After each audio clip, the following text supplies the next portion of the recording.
تو آج ہم مسیحی صحیفوں میں سے ایک ایک بہت ہی دلچسپ تمثیل پر بات کر رہے ہیں۔ جی ہمارے پاس کچھ حوالہ جات ہیں لوکا کی انجیل سے، غلطیوں سے، متی سے بھی، جو اس بات پر روشنی ڈالتے ہیں کہ روحانی طور پر پھلدار ہونے کا کیا مطلب ہے۔ بالکل۔ یہ صرف ایک کہانی نہیں لگتی ہے نا، اس میں کچھ گہرے معنی محسوس ہوتے ہیں کہ خدا اپنے لوگوں سے کیا توقع رکھتا ہے۔ جی ہاں بالکل، تو آئیے اس پر بات کرتے ہیں۔ ضرور۔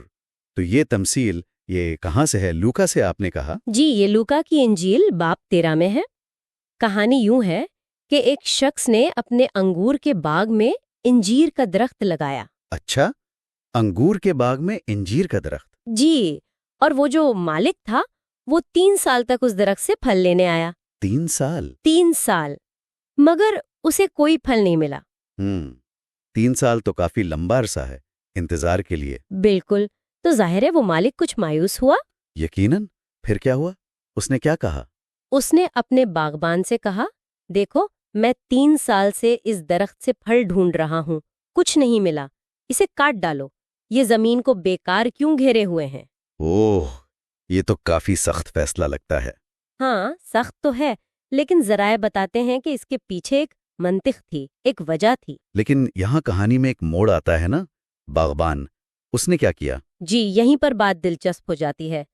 وہ باغبان جو درخت کی دیکھ بھال کر رہا تھا، اس نے مالک سے درخواست کی۔ اچھا، کیا کہا اس نے؟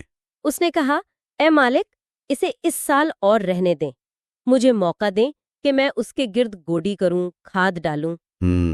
مطلب تھوڑی اور محنت، تھوڑی اور توجہ۔ بالکل، شاید اگلے سال یہ پھل لائے، اگر پھر بھی نہ وایا تو پھر کاٹ دینا۔ یہ ایک طرح سے مہلت مانگ رہا تھا۔ مہلت اور دیکھ بھال کی درخواست، تو ظاہر ہے یہ صرف ایک باغبانی کی کہانی نہیں ہے، اس کی کوئی علامتی تشریح بھی ہوگی؟ جی ہاں بالکل، ذرائع عام طور پر اس کی تشریح یوں کرتے ہیں کہ جو باغ کا مالک ہے وہ خدا کی نمائندگی کرتا ہے۔ اچھا۔ انجیر کا درخت وہ ایک ماننے والے کی یا مجموعی طور پر خدا کے لوگوں کی علامت ہے۔ ٹھیک ہے۔ اور باغبان وہ یسوع مسیح کی علامت ہے جو رحم کی، مہلت کی یعنی فضل کی درخواست کر رہے ہیں۔ یعنی خدا صبر کرتا ہے، موقع دیتا ہے۔ جی بالکل، وہ موقع دیتا ہے، لیکن آخرکار وہ اپنی مخلوق کی زندگیوں میں کچھ مثبت نتیجہ، وہ پھل دیکھنا چاہتا ہے۔ یہ پھل کا جو تصور ہے یہ بہت اہم لگتا ہے۔ جب ذرائع یہ کہتے ہیں روحانی پھل، تو اس سے کیا مراد ہوتی ہے؟ کیا یہ کوئی ظاہری کام ہے؟ بہت اچھا سوال ہے۔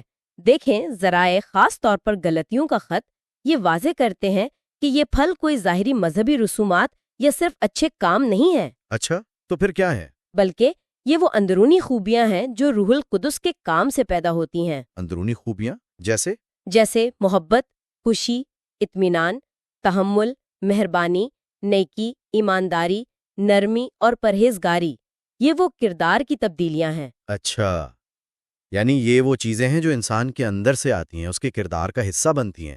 بالکل، یہ وہ چیزیں ہیں جو خدا کے ساتھ ایک حقیقی تعلق کا ثبوت سمجھی جاتی ہیں۔ صحیح، تو یہ صرف دکھاوے کی بات نہیں، یہ اندر کی تبدیلی کا اظہار ہے۔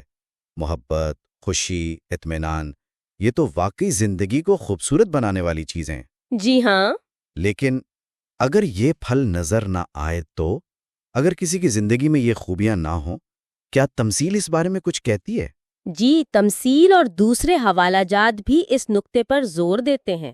دیکھیں، تمثیل میں درخت کو کاٹ دینے کا حکم ہے اگر وہ 1 سال کی مہلت کے بعد بھی پھل نہ لائے۔ یہ تو ایک طرح کی وارننگ ہے۔ جی، ایک سنجیدہ انتباہ ہے۔ اور اسی طرح متی کی انجیل میں ایک اور واقعہ ہے جہاں یسوع نے ایک ہرے بھرے پتوں والے مگر بے پھل انجیر کے درخت پر لعنت کی۔ اچھا، وہ کون سا واقعہ ہے؟ وہ بیتونیا کے قریب ہوا تھا۔